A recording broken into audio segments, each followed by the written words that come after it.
우리 한번 따라해 볼까요? 성전을 성전되게. 네, 네, 감사합니다. 얼마 전에 우리 교회가 속한 노회에서 제가 안타까운 소식을 들었습니다. 여기서 가까운 일산 중산동에 이제 우리 노회에서 제법 큰 무슨 이어 교회라는 교회가 있었어요. 교회가 한 415평 정도 되는 땅에 한 5층으로 멋지게 이제 예배당을 신축했는데 그만 감정가 110억 원의 경매로 나왔다가 이번에 86억 원에 팔렸다는 그런 소식을 듣게 되었습니다. 그 교회 성도님들이 지금까지 오는데, 그리고 특별히 건축하는데 얼마나 애를 썼을지가 눈에 선한데 얼마나 마음이 아플까 싶습니다. 그런데 다만 그 교회뿐만 아니라 요즘 코로나로 인해서 성전 문을 이제 열지 못하는 시간이 오래되다 보니까 여기저기서 교회가 사라졌다는 이야기들을 듣게 됩니다. 성전을 성전되게 하는 게 참 어려운 때입니다. 그렇지만 오늘 우리에게 주신 말씀을 통해서 우리 성전을 성전되게 하는 저와 여러분 되기를 간절히 소망합니다. 하나님께 지혜롭고 총명한 마음을 받은 솔로몬이 온 이스라엘의 왕이 되었어요. 그리고 그야말로 이스라엘은 태평성대를 누립니다. 넓은 영토는 안정되었고요. 무역을 통해서 많은 세상의 부가 이스라엘로 쏟아져 들어왔어요. 그래서 왕이 된 지 4년째 되었을 때 솔로몬은 드디어 예루살렘에 성전을 건축하게 됩니다. 오늘 우리가 다 읽지는 못했지만요, 열왕기상 6장부터 이제 8장까지 성전이 어떻게 건축되어 가는지에 대한 자세한 내용이 나타나 있어요. 반면에 하나님께 지혜롭고 총명한 마음을 거기에 더하여 부귀와 영광과 장수까지 온갖 큰 복을 다 받은 이 솔로몬의 그 왕으로서의 그런 치적에 대해서 어떻게 다스렸는지, 무슨 일이 있었는지에 대해서는 오늘 열왕기상은 단지 5장 그 한 장만으로 서술하는 것을 그쳐요. 그러니까 우리는 솔로몬이 하나님이 복을 주셨다고 했으니까 어떤 복을 구체적으로 어떻게, 영토와 뭐 부귀 이런 것들은 어떻게 됐는지 관심이 많은데, 가만히 보니까 성경은 그 부분에 대해서는 별로 관심이 없는 것 같아요. 솔로몬이 어떤 복을 받아 어떤 일을 했다는 것은 어떻게 보면 에피타이저라는 거죠. 에피타이저. 그리고 열왕기상 6장부터 8장까지 이어지는 성전 건축에 대한 이야기가 오늘 성경이 말하는 메인 요리라는 거예요. 우리는 종종 솔로몬이 하나님께 많은 복을 받아서 그 보답으로 성전을 지어드렸다라고 생각해요. 그러나 성경이 말하는 것은 그 반대입니다. 하나님이 성전을 세우기 위해서 솔로몬을 택하셨고요. 솔로몬에게 필요한 지혜와 복을 주셨고요. 그래서 솔로몬으로 하나님의 성전을 짓도록 하셨다는 거죠. 물론 이 성전이 지혜로운 솔로몬 왕에 의해서 세워졌죠. 그런데 가만히 보면 이 성전 건축은 솔로몬 한 사람에서 의해 이루어진 것이 아님을 알 수 있어요. 역대상 28장 12절을 보면요, 다윗이 성전의 복도와 그 집들과 그 곡간과 다락과 골방과 속죄소의 설계도를 그의 아들 솔로몬에게 주고, 또 그가 영감으로 받은 모든 것 곧 여호와의 성전의 뜰과 사면의 모든 방과 하나님의 성전 곡간과 성물 곡간의 설계도를 주고. 여러분, 우리가 건물을 짓는 것을 시공이라고 합니다. 시공. 성전 시공은 분명히 솔로몬이 했어요. 그런데 성전의 설계는 어떻게 됐다고요? 아버지 다윗에게 받았다는 거예요. 그럼 목동이었던 다윗이 그걸 어떻게 했냐? 다윗은 하나님께 성전의 설계도를 영감으로 받았다는 거예요. 역대상 28장 19절을 한 번 더 볼게요. 다윗이 이르되 여호와의 손이 내게 임하여 이 모든 일의 설계를 그려 나에게 알려주셨느니라. 성전 건축은 하나님의 손에 의해서 다윗에게 설계도가 갔고요. 그리고 아들 솔로몬에 의해서 시공이 된 하나님의 작품이란 거예요. 성전 건축에 대한 놀라운 이야기가 계속해서 이어집니다. 역대하 3장 1절을 한번 들으세요. 솔로몬이 예루살렘 모리아산에 여호와의 전 건축하기를 시작하니 그곳은 전에 여호와께서 그의 아버지 다윗에게 나타나신 곳이요 여부스 사람 오르난 타작 마당에 다윗이 정한 곳이라. 네, 성전이 건축된 곳은 여부스 사람 오르난의 타작마당이라고 해요. 여러분, 사무엘서의 말씀을 들을 때 여러분 기억나세요? 마지막 사건, 다윗이 인구 계수를 했다가 그만 심판으로 사흘 동안 7만 명이 죽게 됩니다. 다윗이 회개하고 뒤늦게라도 이제 그 값을 주고 그 땅에 번제와 화목제를 드렸던 그곳에서 그 장소가 바로 아라우나의 타작마당이었어요. 그것이 바로 오늘 아라우나 오르난의 타작마당이라는 거예요. 비록 큰 잘못은 저질렀지만 다윗이 회개하고 번제와 화목제를 통해서 그 예배를 통해서 용서받았던 곳, 그 회복의 장소가 아라우나의 타작마당이었고 하나님이 그 땅을 오늘 다윗을 통해서 솔로몬이 지을 성전의 땅으로 미리 준비하신 거예요. 건축하다 보면 뭐 느끼시겠지만 가장 큰 어려움 중에 하나가 그 땅을 고르는 거잖아요. 그리고 그 땅을 이제 매입하는 게 참 어려워요. 지금 막 온 나라가 LH 사건 때문에 떠들썩하잖아요. 그만큼 땅을 정하고 그 땅을 매입하는 게 힘든데 하나님이 그걸 다 해주셨다는 거예요. 그런데 오늘 성경은 그 땅을 또 뭐라고 하고 있습니까? 예루살렘 모리아산이라고 하는 거예요. 모리아산. 모리아산 여러분 들어보셨죠? 아브라함이 아들 이삭을 번제로 드렸던 그곳이에요. 그러니까 하나님이 이삭 대신 숫 양을 준비해서 양을 대신에 번제로 드리게 한 그 땅, 그것이 모리아산이었어요. 그러니까 여호와 이레 모리아산 그 땅이 아라우나의 타작마당이 되었고요. 거기에 솔로몬의 성전이 지어지게 된 거예요. 하나님이 땅을 준비하셨고 하나님이 설계도를 주셨고 하나님이 솔로몬에게 그 성전을 시공하는 데 필요한 자금과 또 기술자들까지도 다 주셨다는 거예요. 지혜로운 왕 솔로몬에 의해서 예루살렘 성전이 지어지게 됐지만 성전은 솔로몬이 한 게 아니라 하나님이 하셨다는 거예요. 여러분 오늘 교회도 그렇습니다. 뜻 있는 사람이 모여서 헌금을 하고 또 기도하고 성도들이 애를 쓰지만 성전을 성전되게 하시는 이가 누구시라고요? 하나님이십니다. 하나님. 아멘. 두 번째로 우리가 오늘 성전을 성전되게 하려면 성전을 잘 이해해야 합니다. 그런데 이 성전을 이해하는 것이 그렇게 만만치가 않아요. 요즘은 너무 좋은 자료가 많아져서 얼마나 감사한지 모르겠어요. 우리 성도님들에게는 제가 이제 카톡으로 먼저 한번 보고 오시라고 이렇게 자료를 보내드렸는데 이 설교를 온라인으로 들으신 분들은 나중에라도 유튜브에서 이제 솔로몬스 템플이나 솔로몬의 성전이라는 것을 한번 검색해 보세요. 이제 3D로 이 솔로몬의 성전을 잘 구현해 놓은 것들이 있는데요. 보시면 이 솔로몬 성전을 이해하는데 참 도움이 됩니다.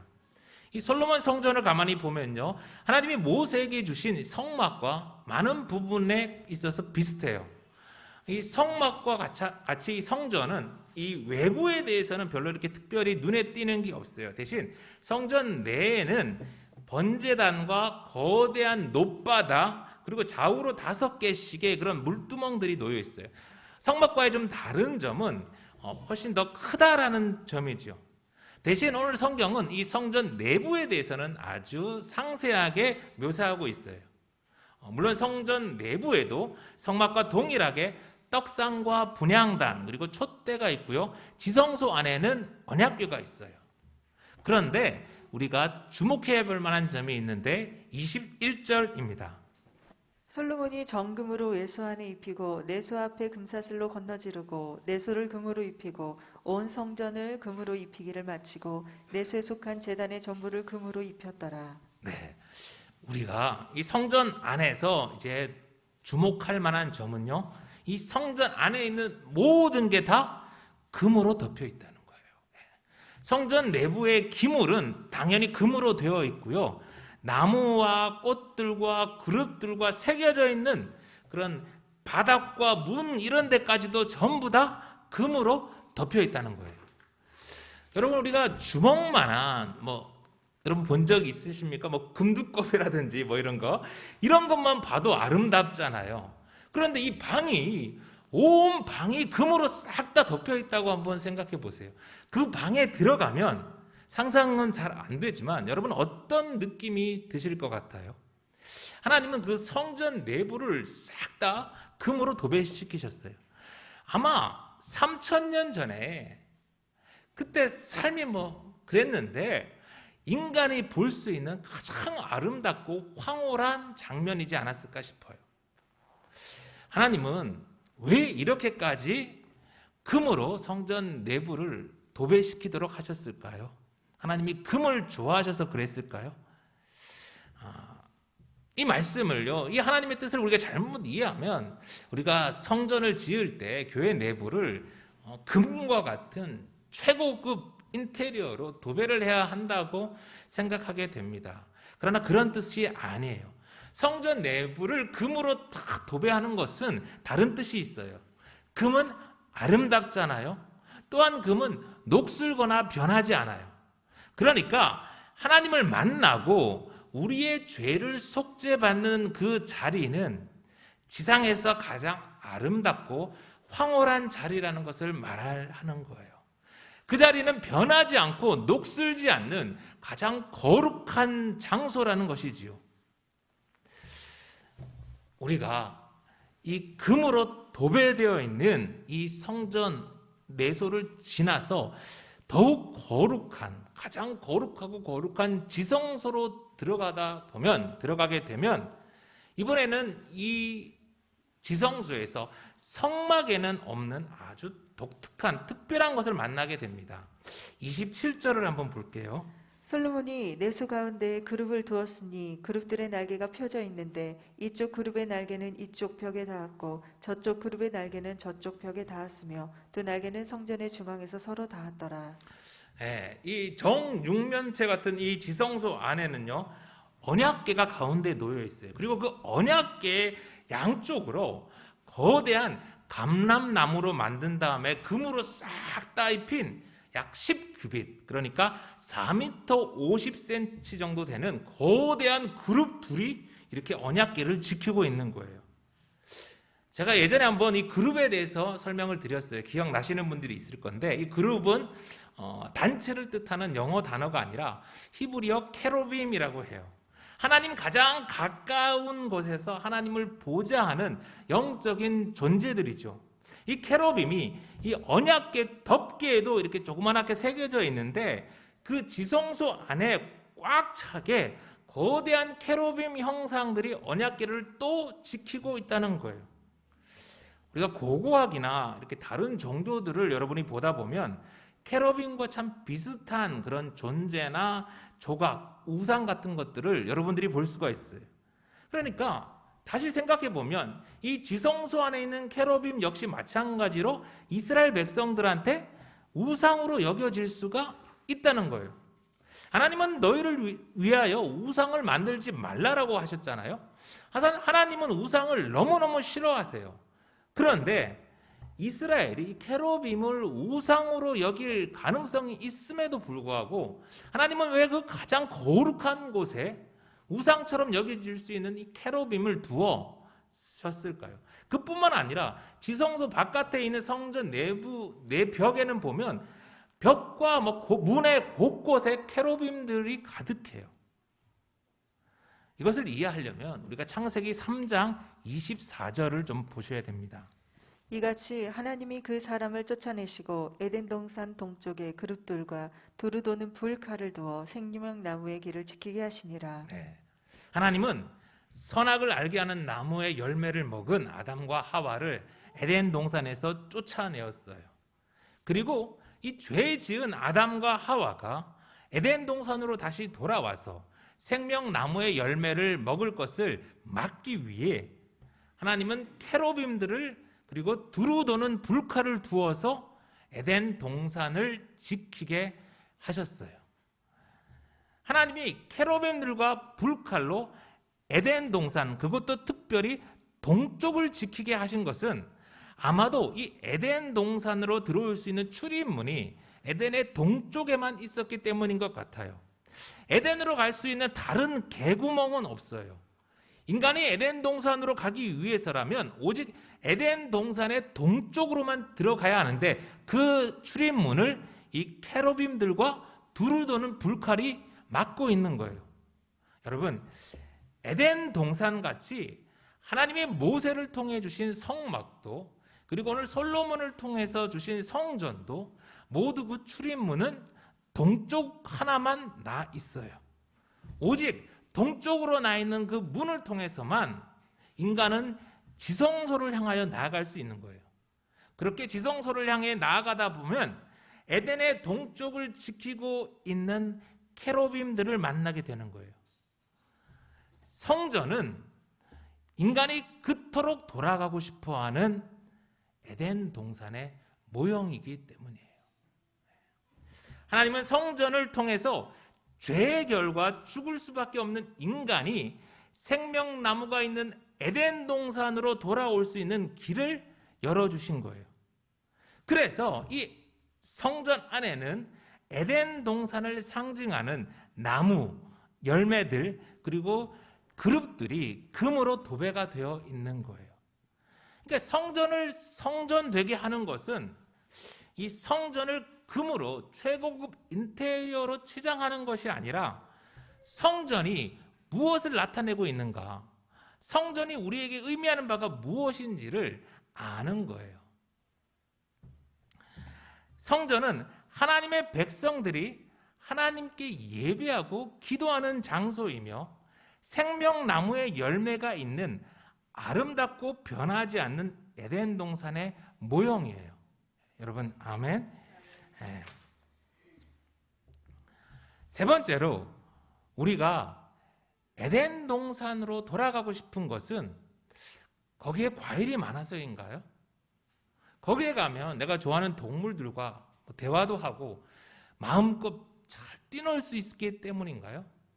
아니잖아요. 뭐 그런 곳은 이 땅에서도 입장료를 내면 갈 수 있는 많은 놀이동산, 파크 이런 것들이에요.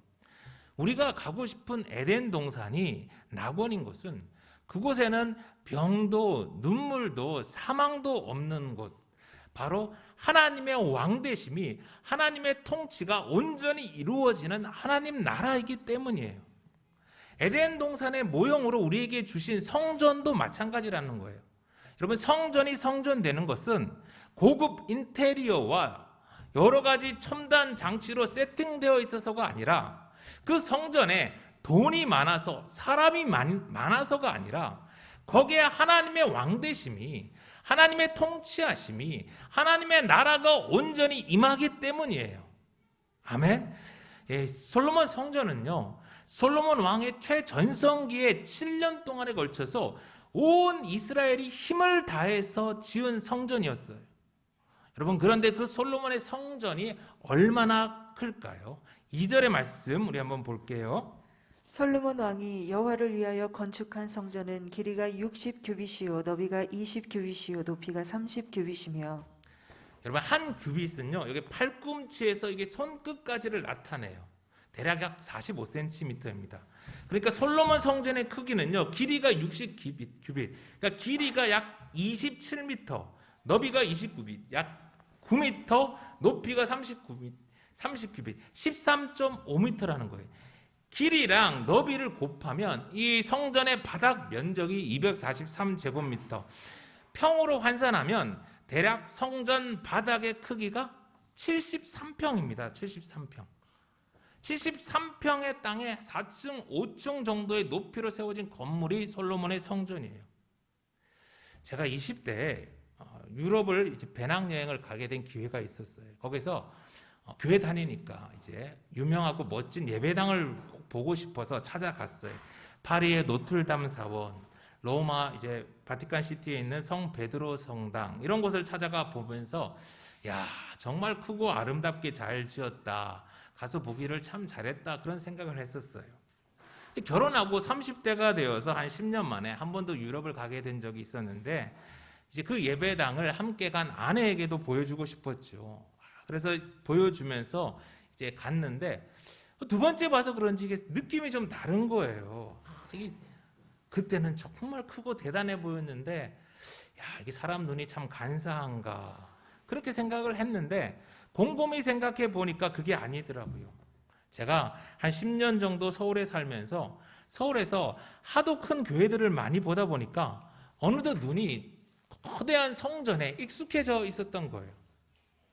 그동안 한국 교회는 성전 건축에 참 힘을 다했습니다. 귀한 일이었어요. 그런데 여러분, 솔로몬이 7년에 걸쳐서 온 힘을 다해 지은 성전이 얼마만 하다고요? 73평.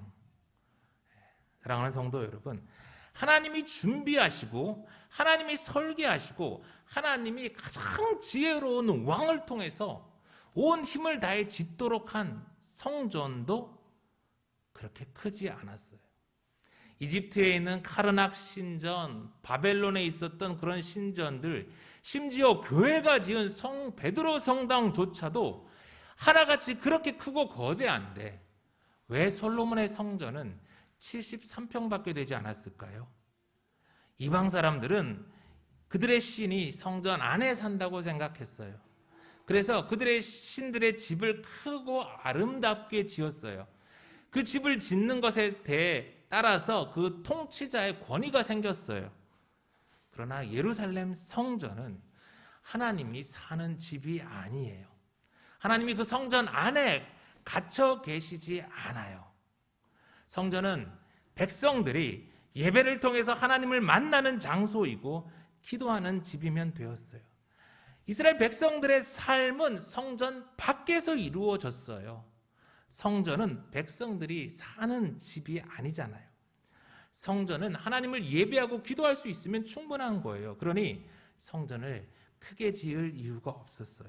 하나님은 지치고 힘든 이스라엘 백성들에게 거대한 성전을 요구하지 않으셨어요.